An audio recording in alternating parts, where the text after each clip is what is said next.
The Brooklyn Nets lost Game 1 of the first-round series against the Boston Celtics in heartbreaking fashion, 115-114. And while the final score may indicate a wire-to-wire game, it did feel as if the Nets were outplayed on both ends and left a lot of food on the table. That said, there is reason for optimism with the Nets having multiple adjustments at their disposal going forward. In this video, I'll be touching on where the Nets fell short and how Brooklyn can swing the series their way. But first, be sure to subscribe. Now let's do this.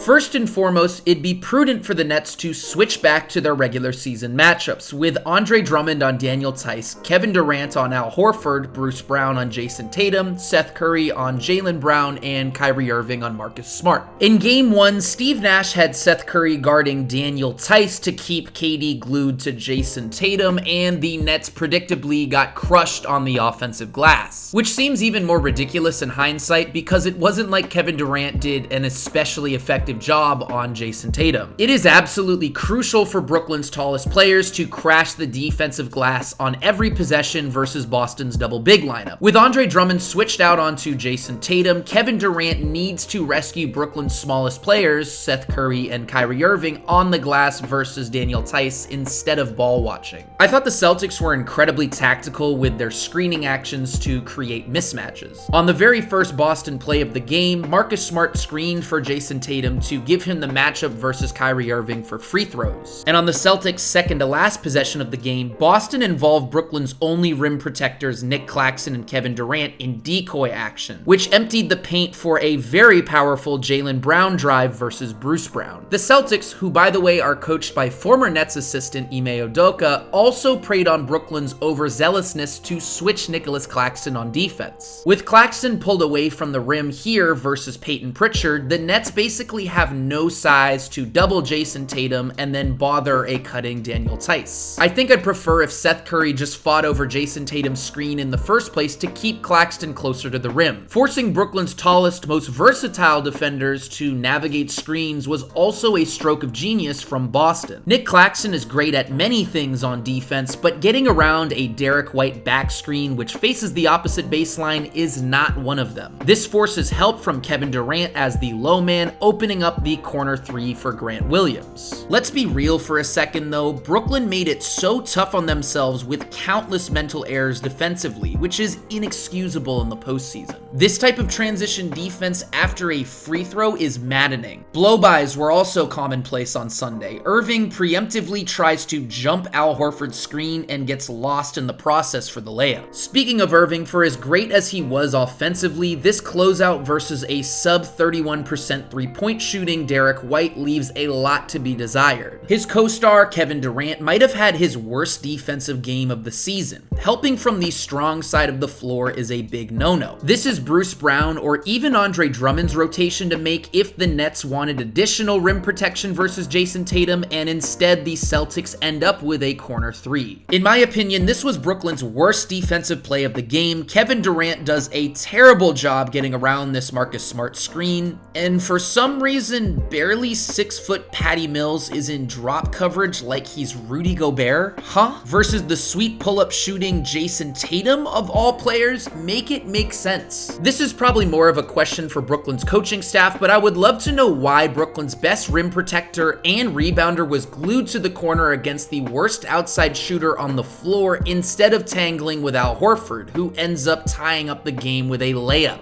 Before we move on, we have to touch on Andre Drummond, who may very well be out of the rotation by the end of this series if he continues to defend like this. His team defense was horrendous. There is no reason to overhelp off Al Horford with a double team already converged on Jaylen Brown. Yet on this play, he needs to help Seth Curry stuck on an island with Al Horford instead of playing in the gaps against a low volume stretch big Daniel Theis. Watching Drummond try to navigate this inverted pick and roll with the guard screening for the handling big was a moment of unintended comedy. And if he's going to continue to make boneheaded plays like this pass, yeah, I just don't know how you justify him being on the floor.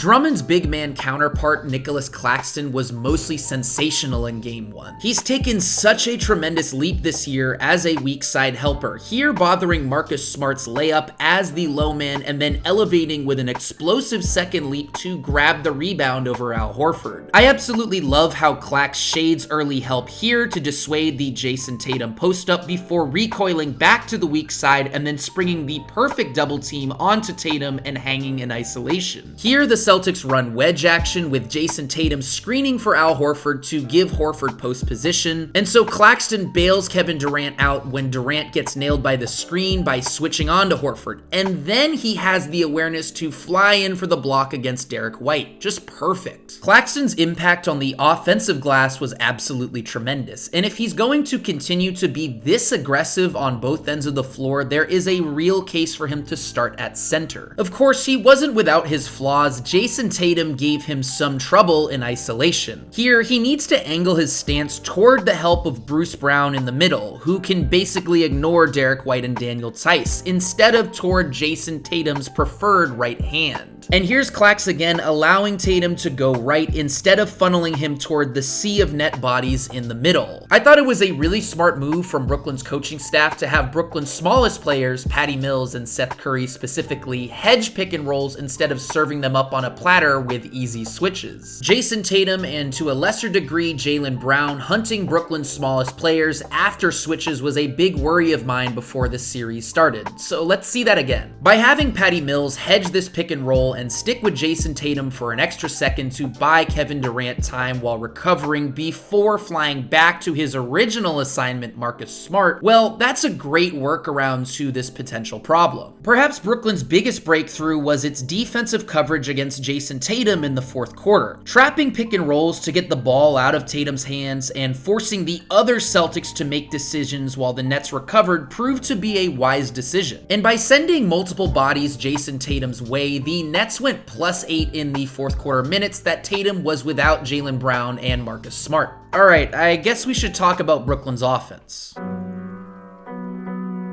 Kevin Durant had one of his worst offensive showings of the season, and a big reason why was Boston's defensive intensity. The Celtics took a page from Milwaukee's book and were incredibly physical from the jump, bumping Durant twice to blow up this screening action with Kyrie Irving. Also, not a great pass from Kyrie. Here, the Celtics front the post against Durant to take away the entry pass, and then Grant Williams, who had some great moments against KD, flashes quick hands to knock the ball away. In general, the Celtics shifted over pretty aggressively on Durant's post-ups, knowing that they can make up ground with length and athleticism. Jason Tatum is playing in the gap between Durant and Irving to take away the middle, while Jaylen Brown angles his body to take away the drive for Durant down the sideline, and even Marcus Smart shades over to the elbow for additional pressure. Just an awesome closeout from the Defensive Player of the Year, which forces Seth Curry off the line and into a contested pull-up. But by far, Boston's best strategy was just completely ignoring anything Bruce Brown did on offense. On this KD post-up, Brown is first ignored in the corner by Marcus Smart, who grabs onto Andre Drummond when Al Horford shifts over. Then when KD drives, Smart cheats off Brown to rip away the steal. And on this dribble handoff, Jason Tatum and Al Horford completely ignore Brown when he rolls into open space and instead focus on pinning Kevin Durant to the sidelines for the turnover. And just a general note about Bruce Brown, if his effort appears as it did in Game 1, there is no way in hell he can be a consistent part of the rotation against Boston. Reaching in against an offensive player that already far outweighs him is a disaster waiting to happen. He can't get airborne on his closeouts. He's got to position himself well on post-ups so that Jaylen Brown can't drive baseline. And then getting beat off ball like this in transition is absolutely inexcusable. He's supposed to be one of Brooklyn's best defenders. Maybe most important of all, Brooklyn cannot make things easy on Boston with poor spacing. Having Bruce Brown and Kessler Edwards in the same corner is just asking Al Horford to ignore them both and wall off the paint to take away Durant's driving lane. and Jaylen Brown finishes the play with a nice dig down. On this play, in terms of spacing, Durant and Brown need to be swapped so that Al Horford can ignore Bruce and dig down from one pass away to take away the middle from Kyrie. Similar idea here, Patty Mills and Bruce Brown need to be swapped in the corners. With Brown, who Boston treated as a non-shooter in the weak side corner, Marcus Smart has no reservations about rotating over as the low man to take the charge. And then here, once again, having Claxton and Brown in the dunker spots while Kyrie Irving isolates is just asking for the paint to be loaded up. And Irving has nowhere to go but to take the tough step back jumper. All right, let's get into some positives on offense.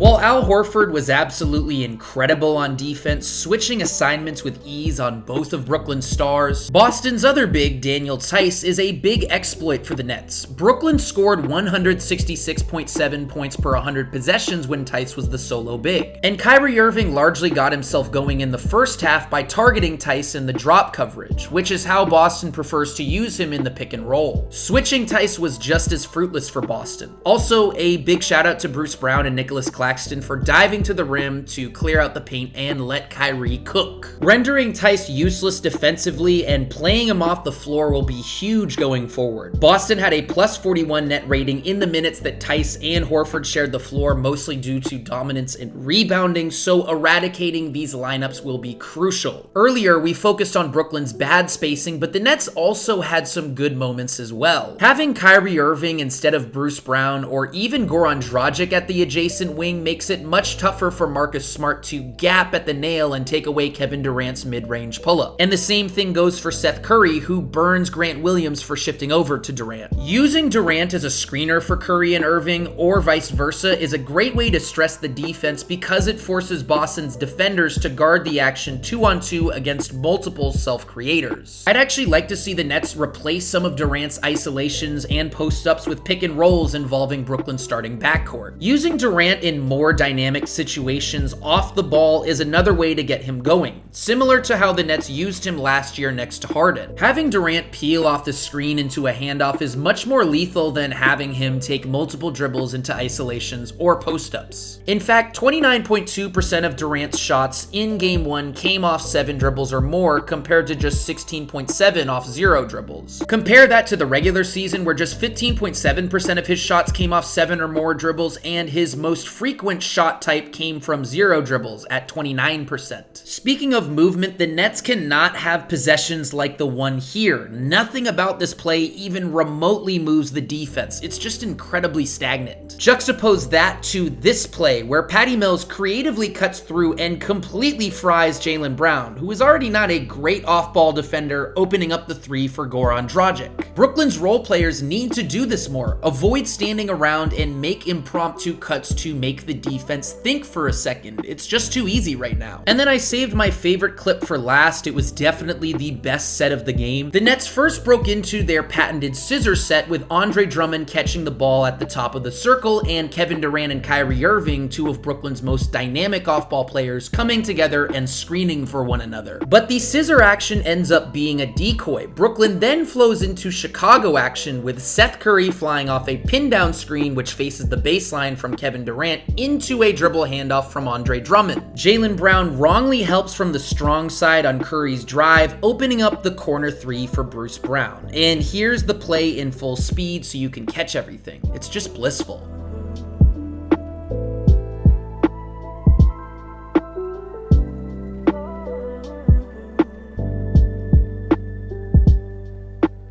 There is reason for cautious optimism if you're a Nets fan. Brooklyn has tons of opportunities for growth on both sides of the ball and may have even flashed some early counters as Game 1 went on. I predicted the Brooklyn Nets would win this series, and while doing so in 6 games like I put out on multiple platforms is a bit of an uphill battle, I still think I feel pretty good about my prediction. But with that, thank you for watching. If you enjoyed this video, be sure to give it a like and subscribe, and go ahead and share this on Twitter and Reddit. If you like my content, follow me on Twitter and subscribe to my Brooklyn Nets podcast, The Clear Out, on all streaming platforms. But I think that's everything I got today. Thank you guys so much for watching, and I will see you guys next time. Peace!